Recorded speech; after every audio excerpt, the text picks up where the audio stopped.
I'm Charles Bartlett from the University of Delaware.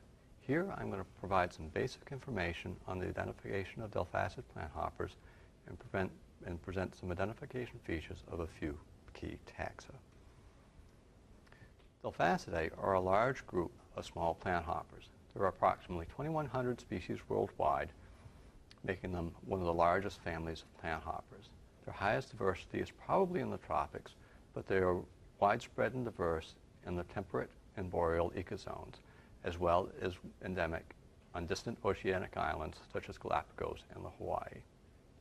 Delphacids are mainly grass feeders in wet situations, but they readily adapt to agriculture, and there are 55 species that are pests in 25 crops, including corn, sugarcane, rice, and cereal crops.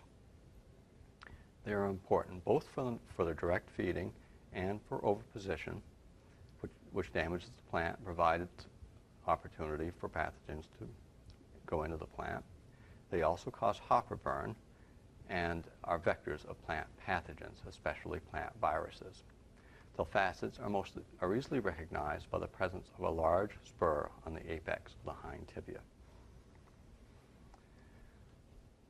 Delphacid recognition relies heavily on the male genitalia. Species-level recognition features are mostly on male genitalia, and immatures can be recognized beyond family. Females also can often not be recognized beyond genus, or sometimes not beyond tribe.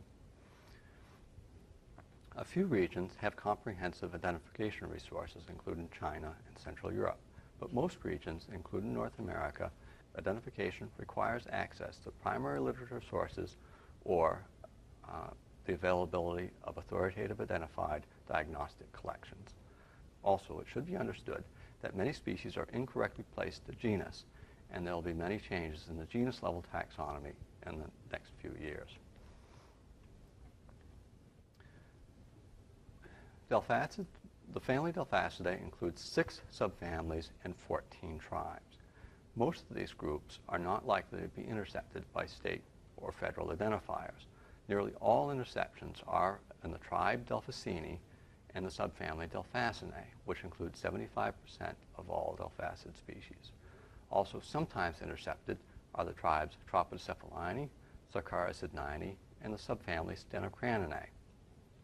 Occasionally intercepted is the genus Assyrica and the tribe Assyricinae. North of Mexico, there are 4 subfamilies and 6 tribes, with nearly 90% of the species in the subfamily Delphacinae, tribe Delphacinae. Identification features for Delphacids include the characteristics of the calicar, the spine on the apex of the hind tibia, which is spine-like in primitive groups, but is flattened and bearing a row of posterior teeth in more advanced groups. Also, there's features of the carinae of the head and thorax, as well as color features, the shape of the brachyporous wings, the head, whether it is broad or narrow, and also the head, whether it is projected or not. Also, the body can be robust or can be compressed. Identification of Delphacids relies heavily on the features of the male genitalia. In all insects, the 9th abdominal segment is the male genitalic segment. In all plant hoppers, the dorsal tergum and the ventral sternum have been fused in a cylindrical structure called the pygophore. The pygophore is divided into inner and outer chambers by a membranous region called the diaphragm. The diaphragm is sclerotized in most advanced Delphacids.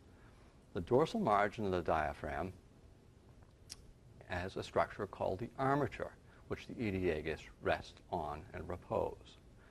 The parameres extend through holes in the diaphragm, and the shape of the parameres can be useful for genus or species level recognition. The parameres are attached to the base of the Aedeagus from a structure called the connective. The Aedeagus itself can be important for recognition of species or genus or tribal level features depending on nature of the details. The Aedeagus itself is attached by the phallobase to the base of segment 10. In advanced Delphacids, the phallobase is modified into a suspensorium. Segment 10 may also be important for identification because it may bear processes, either 1, 2, or 4, and the nature of these processes can be important for species or genus level identification. Male genitalia are also useful for subfamily or tribal level identification. For example, the Clyciinae have a process arising from the base of segment 10 called the subanal process that is unique to this subfamily. The Stenocroninae have the Aediagus incompletely surrounded by the phallobase, and in this case, because the phallobase covers most of the Aediagus, it is called the Phallotheca. The Phallotheca may bear a ventral horn-like structure, which is characteristic of the subfamily. In the Stenocroninae, the Aediagus moves freely within the Phallotheca.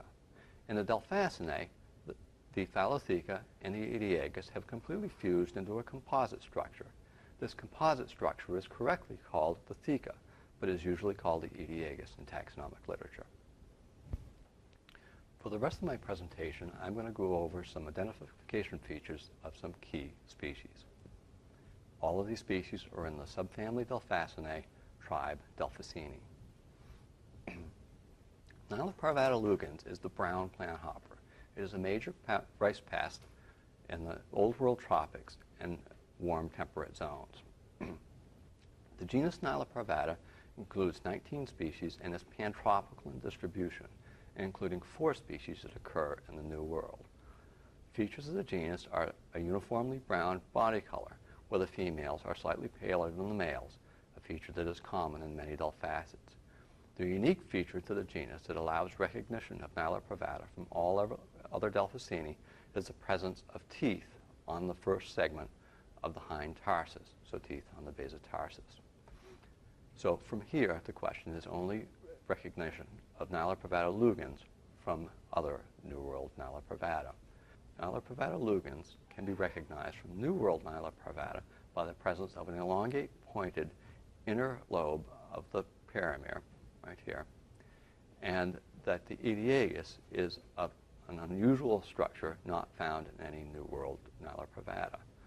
In all the New World Nyloparvata, the outer angle of the perimere is longer than the inner, and the Aediagus forms a different structure. The genera Sogatella and Tagosodes are collectively called the white-backed plant hoppers. They are abundant plant hoppers found throughout the tropics. The actual white-backed plant hopper itself is Sogatella frucifera, which is an important rice pest. Sogatella frucifera has been reported from the New World, but in error. It is subsequently determined that the specimens identified as Sogatella frucifera are the common pantropical species Sogatella colophon, which is understandable because the white-backed plant hopper taxonomy has been in a state of confusion for a long time. Features of the white-backed plant hoppers generally are the prominent white vita on the mesothorax. The head is narrowed and somewhat projected, and the carinae of the vertex is divided between the compound eyes. These features are common in both Sogatella and Tagosodes. What separates the two genera is in Sogatella, the diaphragm of the armature is trough-like as opposed to projection in Tagosodes. Also, the form of the perimeres is different. In Sogatella, the perimeres are apically bifurcate. The distinction between Sogatella frucifera and Sogatella colophon is that Sogatella colophon has the face pale versus dark in frucifera. Also, the perimeres of Sogatella frucifera are shallowly bifurcate, whereas they are deeply bifurcate in Sogatella colophon. The genus Tagosodes is abundant in the Neotropics. It has many features similar to Sogatella, including the prominent mid-dorsal stripe on the mesothorax, and the head is narrowed and projecting. Differs from Sogatella in having the genital diaphragm projecting and the shape of the perimeres. There are 2 common Tagosodes that are very widespread and are often vagrants in the southern United States. These are Tagosodes cubanus and Tagosodes oryzicolus.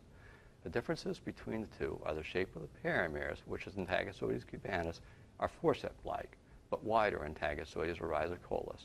The face of Tagessoides cubanus is dark, with median carini broadly pale, as opposed to Tagessoides rhizocollis, where the face is dark. Laodelphax striatellus is a small brown plant hopper. There are 2 species in the genus, but only striatellus is important and widespread. The small brown plant hopper is a vector of 6 plant diseases in corn, cereal crops, and rice. The features of the species is that it is dark with a contrasting vertex and prothorax.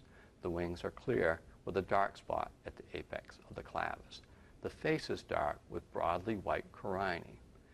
The female is similar but much paler. The characteristics of the genitalia are quite unique. The parameres are strongly narrowed apically and truncate. The Edioagus is strongly down-curved and simple, and the pygophore bears a pair of step-like processes that is unique to the genus. Here are some online resources, including my own website, Plant Hoppers of North America, the leaf hopper, plant hopper and psyllid vectors of plant disease, and the rice hoppers website. Here are some selected resources available for Delphacid identification. Photo credits. Most of the photos are taken by my technician, Kimberly Shropshire at the University of Delaware. Our collaborators, particularly the USDA. Thank you. And are there any questions? Regarding the calcar of the Delphacidae family, can those be broken off? It's very unlikely. The calcar is pretty rigidly attached. Even though it's mobile, it's pretty rigidly attached, and it's unlikely to be broken off without taking the leg with it. So if the calcar is absent from a specimen, it is not because it's broken off, it's because it's not there. With the Delphacids, can the tribes and genera be identified without the use of male genitalia? Possibly, but not without a great deal of experience. The genitalic features are the truly diagnostic features, and in some cases, once you're familiar with the group, you can learn to recognize it without those features, but unless you have access to diagnostic collections and can do some direct comparison, or until you're familiar with the groups, really the male genitalia needs to be relied on as the diagnostic features.